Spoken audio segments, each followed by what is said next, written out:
बिस्मिल्लाहिर्रहमानिर्रहीम। अस्सलाम वालेकुम नाज़रीन, आप यूट्यूब चैनल देख रहे हैं। मैं इमरान खान हूँ। सबसे पहले तो डोनाल्ड ट्रंप ने कहा जनाब बहुत टाइम लग जाता है, बहुत पैसा लग जाता है ये इतनी दूर जाने में, और हमारी जो मुलाकात हो रही है वो भी कोई ईरानी की आदत से हमारी बातचीत या उनकी क़यादत से मुलाकात नहीं हो रही। हमारी जो बातचीत हो रही है वो इराक़ची को वो समझते हैं कि ये एक ओहदेदार ज़रूर है लेकिन ये ईरानी की आदत नहीं है। वो ईरानी सदर को मानते हैं, या कालीबाफ आए थे या कुछ तगड़ा वफद आए। तो एक तो डोनाल्ड ट्रंप ने ये बहाना बना दिया। देखिए, एक्चुअली अमेरिका बातचीत करना चाहता था और वो कोई रास्ता बातचीत का निकाल भी रहे थे। ईरान भी बातचीत करना चाहता है लेकिन हालात अब ईरान के लिए ऐसे नहीं है कि वो फ्रस्ट्रेशन शो करे कि वो बातचीत करना चाहता है। पाकिस्तान ये चाहता है कि दोनों को बिठा के मामला किसी तरह रिजॉल्व करके तो इसका सहरा पाकिस्तान के सर पे बांध दिया जाए। और ये कोई भी मुल्क होगा वो यही चाहेगा, ऐसा ही चाहेगा। खासतौर पे ऐसी पॉलिटिकल क़यादत जिनकी अपने मुल्क में मट्टी पलीत हुई हो, ऐसा रिजीम जो पाकिस्तान के अंदर कोई उनकी शक्ल ना देखना चाहता हो। ये लोग चाहेंगे कि चलो पाकिस्तान में तो इज्जत नहीं है, बाहर कहीं ना कहीं हमें कोई इज्जत मिल जाए। बहरहाल डोनाल्ड ट्रंप ने कहा जी इसमें बहुत टाइम ज़ाया हो जाता है, बहुत पैसा ज़ाया हो जाता है, 15-15 घंटे आने जाने में लग जाते हैं। तो फिर कोई ऐसी दस्तावेज़ात हमें थमा दी जाए जिसके ऊपर फिर हम दोबारा गुफ्तगू करें। तो ट्रंप ने अब पाकिस्तान से सारा मुशावरत कर ली, पाकिस्तान ने उन्हें सारा कुछ बता दिया एज इट इज़। ट्रंप जो है वो उसको अब वहाँ स्टडी करेगा और उसके बाद वो मुशावरत करेगा अपने लोगों से। वो पाकिस्तान को बताएगा, पाकिस्तान फिर ईरान को बताएगा, और ये सिलसिला ही चलेगा।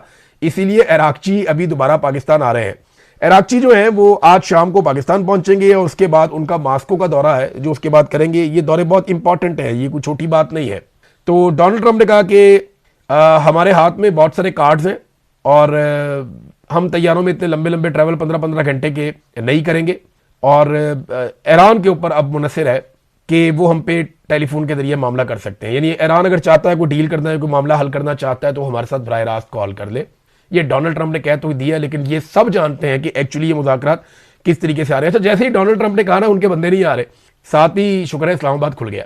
लगभग 2 हफ्ते तक इस्लामाबाद के शहरियों को इन्होंने कर्फ्यू में रखा हुआ था। दवाइयाँ भी इस्लामाबाद में नहीं आ जा रही थी, पेट्रोल पंप भी सारे बंद थे, मार्केटें इन्होंने बंद कर दी थी, तालीमी इदारे, सेहत के मामला सारे बिगड़ गए थे, कारोबारी मराकज़ बंद थे, दफातर बंद थे, अदालतें तक बंद रही वहाँ पे इस्लामाबाद में। ये सारा कुछ किया गया सिर्फ और सिर्फ के अमरीकी नुमाइंदगान आ रहे हैं। देखे ना, इराक़ची तो भी वापस आ रहे हैं, इराक़ची तो आज वापस पहुंच जाएंगे, लेकिन बंदिश तो नहीं है इस्लामाबाद में। इसका मतलब यह है कि इराक़ची के मामले में सिक्योरिटी के वो कंसर्न्स नहीं है पाकिस्तान के जो अमरीकी स्टीव विटकॉफ या जेरेड कुशनर या जेडी वेंस, या अगर बहुत कम चांसेस थे कि ट्रंप आ जाता, तो उनको पाकिस्तानी मिलिट्री एस्टेब्लिशमेंट कुछ और समझती है और उनके लिए पूरा मुल्क बंद कर सकती है।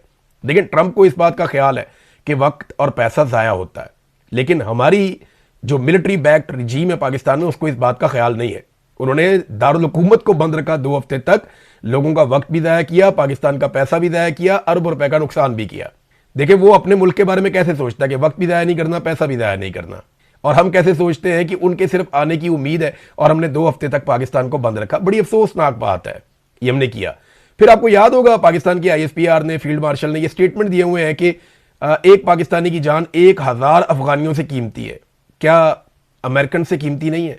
यानी एक अमेरिकन की जान बचाने के लिए, और कोई इतना बड़ा खतरा इस्लामाबाद है, दारुल हुकूमत है, आप सिक्योरिटी बढ़ा सकते हैं, लेकिन जिस तरह के इकदाम किए गए, क्या किसी और के लिए ऐसे इकदाम किए जाते हैं? इराक़ची के लिए तो नहीं किए जा रहे जो इकदाम डोनाल्ड ट्रंप के दामाद के लिए किए जा रहे हैं। तो ये पाकिस्तानियों को ना ये मोहब्बत का चूरन बेचा जाता है कि जनाब आप बड़े कीमती हैं, आप बड़े शानदार हैं, अच्छे कीमती हैं। उनका मैंडेट ही चोरी कर लिया आपने, पाकिस्तानियों ने वोट किसी और को डाला, आपने डब्बे में से कुछ और निकाल के हाथ में पकड़ा दिया। तो पाकिस्तानियों की सबसे बड़ी तौहीन तो आपने की है। आपके लिए पाकिस्तानी कहाँ पे मोतबर और मोहतरम हुए? पाकिस्तानियों से तो शदीद नफरत की गई है और हमें दिखाई भी दे रही है। बहरहाल चले, अच्छा ये हुआ कि इस्लामाबाद खुल गया है। शहबाज शरीफ ने ईरानी सदर से रब्ता किया और उसके बाद ये खबर आई है कि जो इराक़ची हैं वो वापस पाकिस्तान फौरी तौर पे आएंगे। ईरानी सदर के साथ शहबाज शरीफ की बातचीत क्या हुई, ये ना पाकिस्तानी कोई सोर्स अभी तक खबर बाहर निकाल सका, ना ये ईरान में से बाहर आई है। ज़्यादा उम्मीद यह है कि ईरानी मीडिया कुछ ना कुछ इसके बारे में बताएगा, क्योंकि पाकिस्तान में चीज़ों को छुपाने का रुझान ज़्यादा है, मीडिया से थोड़ा सा ये अवॉइड ही करते हैं। और जो खबर पाकिस्तान में मीडिया को फीड की जाती है वो ISPR के जरिए से की जाती है, या पाकिस्तान के मिलिट्री सोर्सेज हैं, इंटेलिजेंस एजेंसियों के, वो वहाँ से कोई ना कोई खबर वो लीक करते हैं, लेकिन उसमें एजेंडा शामिल होता है जिसकी वजह से सहाफ़ियों को भी बाद औक़ात शर्मिंदगी का सामना करना पड़ता है। पहले तो फिर भी कोई क्राइटेरिया था, कोई तरीकाकार था, आगे से सवाल जवाब हो जाते थे। अब तो एक मैसेज भेज दिया जाता है, वो मैसेज एज इट इज़ जो है वो पाकिस्तानी छाप देते हैं, और ये पाकिस्तानी सहाफ़त की एक बदकिस्मती भी है। डोनाल्ड ट्रंप ने चंद दिन पहले एक सहाफ़ी को मशवरा दिया था कि तुम अभी रुको वहाँ पे पाकिस्तान में, मैं अगर तुम्हारी जगह होता तो मैं रुक जाता। 2 दिन का उन्होंने कहा था कि रुको, वहाँ पे कोई डेवलपमेंट होने वाली है, तो मैं ज़रूर वहाँ पे रुकता। तो वो सहाफ़ी पाकिस्तान में रुक गए, अमेरिकन सहाफ़ी वापस नहीं जा रहे थे, उन्हें लगता था कोई बहुत बड़ी डेवलपमेंट होने वाली है पाकिस्तान में। लेकिन फिर डोनाल्ड ट्रंप से जब उन्होंने बार बार शायद ये बार कहा, तो अब एक मैसेज उनका, डोनाल्ड ट्रंप का एक मैसेज जो है वो वायरल हो रहा है, जिसमें एक सहाफ़ी के हवाले से ये दावा किया जा रहा है कि ये उनका स्क्रीनशॉट है, जिसमें डोनाल्ड ट्रंप ने ये कहा उस सहाफ़ी को कि कम हो, कि पाकिस्तान वापस आ जाओ, हुन तान होते कोई खबर नहीं मिलनी। मेरे ख्याल में अब ये सारा मामला ऑनलाइन चलेगा। अमेरिका अपनी बहुत ताकत बढ़ा चुका है। मैं आपको एक खबर पढ़ के सुनाता हूँ, और ये एक एजेंसी है जिसका नाम है स्प्रिंटर प्रेस एजेंसी। इन्होंने एक वीडियो जारी की है, और ये वीडियो बिन गोरियान एयरपोर्ट की है, एयरबेस है वहाँ पे इसराइल के अंदर, और उसकी वीडियो है। उसमें वो ये कह रहे हैं कि अनप्रेसिडेंटेड है जिस तरीके से फ़िज़ाई क़ुव्वत को यहाँ पे जमा किया गया है। वीडियो में अगर आप देखें तो हर तरफ तैयारे ही तैयारे खड़े, जंगी तैयारों की भरमार हो गई है, ना सिर्फ इसराइल में बल्कि खलीजी ममालिक में भी। और खलीजी ममालिक के अलावा जो अमेरिकन बहरी बेड़े खड़े हैं ना समुंदर के अंदर, उन पे भी एक एक बेड़े के ऊपर 70-70 जंगी तैयारे होते हैं। तो ये कितनी बड़ी ताकत अमेरिका ने इस रीजन में इकट्ठी कर ली है। सैकड़ों की तादाद में सिर्फ जंगी लड़ाका तैयारे हैं। तो एक फुल फ्लैज जंग की तैयारी भी है, ये भी हमें अपने ज़हन में रखना चाहिए। ये अमेरिका करता है नहीं करता, डोनाल्ड ट्रंप को बहुत बड़ी फेस सेविंग चाहिए। या तो फेस सेविंग पाकिस्तान लेकर दे, ईरान हार तस्लीम करे, अदरवाइज डोनाल्ड ट्रंप को बहुत बड़ी लड़ाई में कूदने का खतरा लेना पड़ेगा। क्योंकि देखें, अगर वो नहीं लड़ता तो उसके पास और क्या है, वहाँ पे एप्स्टीन फाइल उसके गले पड़ी हुई है। अमेरिकन की अक्सरियत कह रही है कि डोनाल्ड ट्रंप का मुवाखजा किया जाए, यूरोप उसके खिलाफ हो गया है। तो अब ट्रंप को कुछ ना कुछ बड़ा करके दिखाना पड़ेगा। वो कह रहे जी कि जब जंग शुरू हुई थी तो उस वक्त भी इतनी बड़ी मिकदार में अमेरिका ने यहाँ पे हथियार और एयरक्राफ्ट नहीं पहुंचाए थे जितनी बड़ी मिकदार में अब पहुंच गए हैं। और अमेरिका अपनी फोर्स को बिल्डअप कर रहा है यहाँ पे बहुत तेजी से रीजन में। आप क्या समझते हैं कि ये सारा कुछ जो है वो अमन के लिए हो रहा है? ये सवाल पूछा है स्प्रिंटर प्रेस एजेंसी ने, और उसका जवाब उन्होंने दिया है कि ऑफ कोर्स नॉट। यानी उन्हें ऐसा नहीं लगता कि ये सब कुछ अमन के लिए हो रहा है, ये सारे हथियार लड़ाई के लिए जमा किए जा रहे हैं। नाज़रीन देखें, ट्रंप का एक ट्वीट आया और पाकिस्तानी गवर्नमेंट ने जो है वो इस्लामाबाद खोल दिया। अंदाज़ा करें आप। और ये लोग आज तक डिनाई करते रहे हैं कि अमेरिकन साइफर के ऊपर इन्होंने किसी किस्म की कोई एक्टिविटी नहीं की या मिलिट्री एस्टेब्लिशमेंट को कोई भार नहीं था। हम सारे जानते हैं कि जो साइफर की ज़बान थी वो बहुत ही डिप्लोमेटिक नहीं थी, बड़ी बदतमीज़ी वाली ज़बान थी। और वो एक हुक्म था कि इमरान खान का रिजीम तब्दील कर दिया जाए पाकिस्तान में। और वो जनरल बाजवा की ईमा के ऊपर या उनके प्रोपेगेंडे के साथ था। उन्होंने बहुत लॉबिंग की थी इस बारे में, क्योंकि उन्हें एक्सटेंशन चाहिए थी जनरल बाजवा को। बहरहाल जनरल बाजवा को एक्सटेंशन तो नहीं मिली, लेकिन आसिम मुनीर को हालात ऐसे बदले कि आसिम मुनीर को ना सिर्फ एक्सटेंशन मिल गई बल्कि 5 साल की मुद्दत मुलाजमत भी मिल गई, और ताहयात इस्तिस्ना भी आसिम मुनीर साहब ने ले ली। अब नाज़रीन, कई लोगों ने यह दावा किया है, बल्कि चाइना ने और रशिया ने बाकायदा जंग के आगाज़ में ये बात की भी थी, और अमेरिकन लिखारी भी इसको लिख रहे हैं। एक अमरीकी राइटर, मैं उनको भी पढ़ रहा था, बेन रॉड्स, उन्होंने भी ये स्टेटमेंट दिया है। और मैं उनकी तहरीर देख रहा था कि ईरान ने खुद से ही अपने ऊपर जौहरी हथियार बनाने पर पाबंदी लगा रखी थी। आयतुल्लाह अली खामनाई का एक फतवा भी मौजूद था कि ईरान एटमी हथियार नहीं बनाएगा। तो ट्रंप ने पिछले दौरे हुकूमत में ओबामा वाली डील ख़त्म कर दी थी, जो एटमी डील ईरान के साथ हुई थी। और ऐसा लगता है कि ईरान पर हमले के जवाब के लिए ट्रंप को और इसराइल को एक फ़ाल किस्म का जौहरी प्रोग्राम ईरान में चाहिए था, ताकि एक वजह बने कि हमने ईरान के ऊपर अटैक करना है। ये हमला कभी भी जौहरी प्रोग्राम के बारे में था ही नहीं, ये दावा किया गया इस सहाफ़ी की जानिब से भी, और बहुत सारे लोग ये कहते हैं। एक्चुअली वो ईरान में रजीम तब्दील करना चाहते थे। इसके लिए रज़ा पहलवी को भी तैयार किया गया था। वो आजकल टमाटर और केचप से उनकी तवाज़ो हो रही थी, वो जर्मनी में थे शायद। तो मामला ये है कि रजीम तो तब्दील नहीं हो सका ईरान में। अब उसके लिए अब आप मुज़ाकरात के ज़रिए से तो कभी ये अचीव कर नहीं पाएंगे, बल्कि जो ईरान के अंदर रजीम है वो पहले से बहुत ज़्यादा मजबूत हो गया। इसराइल ने दावा किया है कि वो खामनेई के पूरे ख़ानदान को ख़त्म कर देंगे। अमेरिका के इशारे का उनको इंतज़ार है कि ट्रंप वो कहे, और इसराइली वज़ीर दिफा ने कहा जी हम तबाही फेर देंगे। शायद उनके पास कोई इंटेलिजेंस है। लेकिन एक खबर जो बड़ी खौफनाक है, और ये बड़ी खबर है, मुझे लगता है कि आज की अगर कोई बड़ी ब्रेकिंग हो सकती थी तो वो ये होनी चाहिए थी। ये खबर जो है, ये न्यूयॉर्क टाइम ने एक दावा किया है। ये दावा ये कहता है कि ईरान के पास इस्फहान के पहाड़ों की गहराई में एक नई एटमी साइट हो सकती है, जहां वो अपने पास पहले से मौजूद 11 टन यानी 11,000 केजी यूरेनियम के ज़खायर से अफसूदगी का काम कर सकते हैं। ईरान के लिए 11 टन ज़खीरे की जगह का इल्म ना होना एक गैर यकीनी सूरत हाल है, और ये एक सियासी बर्तरी भी है। व्हाइट हाउस को ईरान के जौहरी प्रोग्राम पर मशवरा देने वाली एक टीम ने कहा कि ईरान के बहुत से चोटी के साइंसदान मारे जा चुके हैं, لیکن اگر وہ فیصلہ کر لیں تو ان کے پاس اب بھی جوہری ہتھیار بنانے کی بنیادی صنعتی صلاحیت موجود ہے۔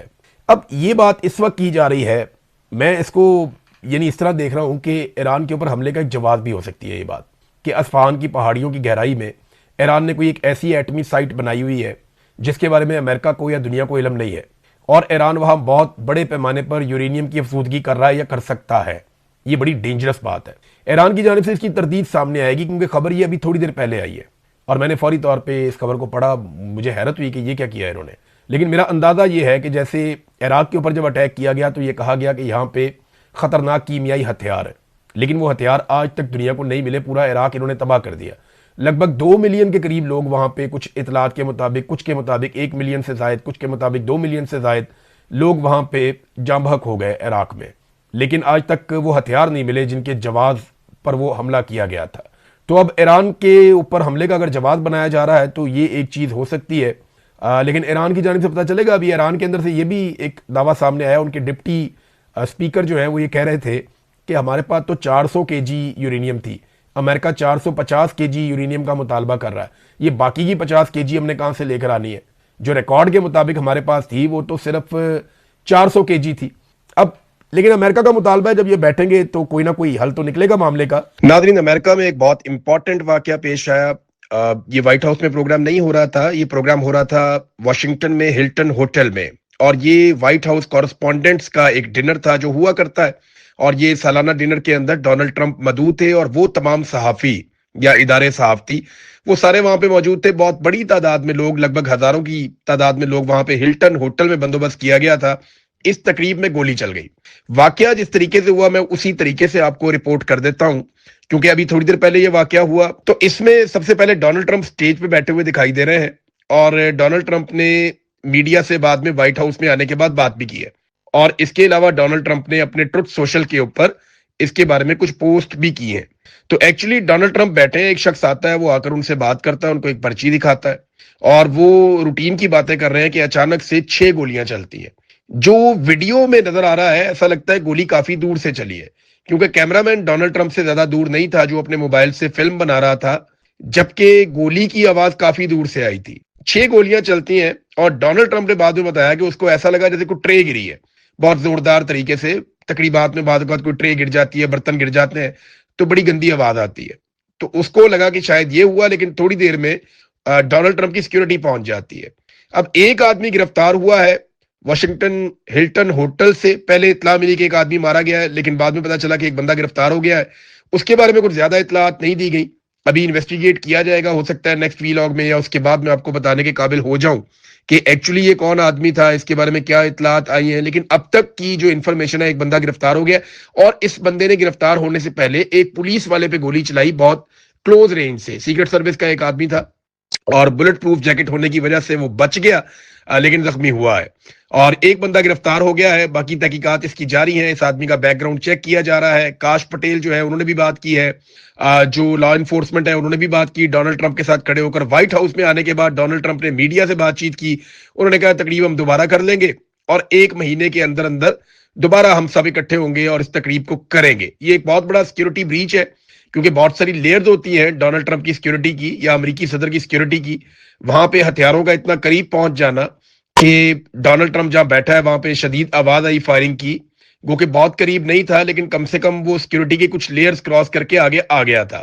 اب اس واقعے کے اوپر ابھی کچھ نہیں کہا جا سکتا، لیکن ایک انسیڈنٹ ہوا ہے، ڈونلڈ ٹرمپ کو فوری طور پہ وہاں سے ہٹایا گیا، ریسکیو کیا گیا، لٹایا گیا۔ میں نے سیکنڈ گنے، جب ڈونلڈ ٹرمپ تو بار بار کہہ رہے ہیں کہ ذرا شاندار کام کیا گیا، سیکیورٹی فورسز نے بڑا زبردست کیا، مجھے بہت تیزی سے ریسکیو کیا، بڑا کوئک رسپانس تھا، لیکن یہ کوئک رسپانس میری نظر میں نہیں تھا، کیونکہ اس سے پہلے ہم نے بہت سارے ایسے مناظر دیکھے ہیں۔ مجھے لگتا ہے ڈونلڈ ٹرمپ پہ جب پینسلوینیا میں گولی چلی تھی آج سے 2 سال پہلے، وہاں پہ جو رسپانس تھا وہ زیادہ کوئک تھا۔ یہاں پہ گولی چلنے کے بعد جو پہلا آدمی ڈونلڈ ٹرمپ تک پہنچا وہ 8 سیکنڈ لگے، اور پھر 12 سیکنڈ کے بعد ایک بندہ پیچھے سے پہنچا، اور 20 سیکنڈ کے بعد ڈونلڈ ٹرمپ کو اس کی سیٹ سے اٹھا کر پیچھے نیچے کر دیا گیا۔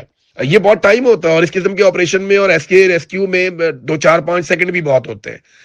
اتنا کوئک نہیں تھا، لیکن ڈونلڈ ٹرمپ نے سب کی تعریف کی ہے۔ واقعے کی مزید تفصیلات آئیں گی، آپ کے ساتھ شیئر کریں گے۔ تو یہ ایک واقعہ ہوا ہے، اب اس کے اثرات کیا ہوں گے ابھی کچھ نہیں کہا جا سکتا، کیونکہ امریکہ کے ایران کے مذاکرات والا معاملہ بھی چل رہا ہے، یہاں ریجن میں بھی ایک لڑائی چل رہی ہے، تو ہم بعد میں اس پہ بات کریں گے۔ ناظرین تھوڑا سا پاکستان کی طرف آتے ہیں۔ دیکھیں پاکستان کو نا اب ذرا چودراہٹ سے باہر آنا چاہیے۔ ہم نا بچپن میں ایسے کریکٹرز کو دیکھتے تھے لاہور کے محلوں میں، جن کے گھر میں راشن نہیں ہوتا تھا، جیب میں پیسے نہیں ہوتے تھے، گاڑی یا موٹر سائیکل میں پیٹرول نہیں ہوتا تھا، سگریٹ بھی مانگ کے پیتے تھے، لیکن روزانہ شام کو کلفلا سوٹ پہن کے چوک میں آ کے بیٹھ کے بڑکے مارتے تھے۔ تو پاکستان کو نا یہ والا کردار نہیں کرنا چاہیے۔ یہ اس قسم کے کریکٹر لاہور کے چوکوں میں تو چل جاتے ہیں، جچ جاتے ہیں، عمریں ان کی گزر جاتی ہیں، فیملیاں ان کی رل جاتی ہیں، لیکن یہاں پہ ایک حکومت ہے۔ آپ باہر چودراہٹ دکھانے کے چکر میں پاکستان میں کھانے کو دانے نہیں ہیں۔ کسان آپ کا رل گیا، مزدور آپ کا رل گیا، محنت کش تباہ ہو گیا، تاجر تباہ ہو گئے، معیشت برباد ہو گئی، مہنگائی ہے، غربت ہے، بے روزگاری ہے، یہ چیزیں بڑھتی چلی جا رہی ہیں۔ لوڈ شیڈنگ کا ایک عذاب ہے جو قوم کے اوپر آپ نے مسلط کر دیا ہے۔ آپ کی بجلی بنانے کی کیپیسٹی لگ بھگ 45,000 میگا واٹ ہے اور آپ قوم کو 20,000 میگا واٹ بھی نہیں دے پا رہے۔ یہ کتنی شرمندگی کی بات ہے کہ اتنی کیپیسٹی ہونے کے باوجود آپ آج بجلی پیدا ہی نہیں کر پا رہے، اور قوم سے بل آپ کتنا لے رہے ہیں؟ 4 گنا بل لے رہے ہیں، اور 1 یونٹ کے استعمال پہ 3 یونٹ کے پیسے لے رہے ہیں۔ یعنی 1 روپے والی چیز 4 روپے کی دیتے ہیں، اور پھر جب ایک آدمی 4 روپے کی چیز لیتا ہے تو اس سے 12 روپے وصول کرتے ہیں۔ تو آپ اندازہ کریں کہ پاکستانی جو ہیں وہ 1000% جو ہے وہ زیادہ پے کر رہے ہیں، اور اس کے باوجود انہیں لوڈ شیڈنگ مل رہی ہے۔ سورج کی روشنی تک پہ آپ نے ٹیکس لگا دیا ہے۔ پاکستان کی طرف توجہ دیں، پاکستان کو آگے بڑھنے دیں۔ اب جمعے والے دن جناب کہتے ہیں پیٹرول مزید مہنگا کر دیا جائے گا 50-55 روپے۔ اگر آئی ایم ایف نے ہمیں ریلیف نہ دیا یا آئی ایم ایف نے ہمیں اجازت نہ دی تو پھر پیٹرول اور مہنگا کر دیں گے، 50-55 روپے کی لیوی اور لگا دیں گے۔ بھئی قوم کو چونا لگا رہے ہیں آپ، لیوی نہیں لگا رہے۔ اتنے کا تو عمران خان پیٹرول نہیں بیچتا تھا جتنی آپ لیوی لے رہے ہیں قوم سے۔ اور ابھی یہ جو قیمت بڑھی ہے نا، میں آپ کو پھر بتا رہا ہوں، یہ قیمت پیٹرول کی نہیں بڑھی، یہ ٹیکس بڑھایا انہوں نے۔ ٹیکس کو بڑھا کے 80 روپے سے 107 روپے کر دیا، 27 روپے قیمت انہوں نے بڑھا دی۔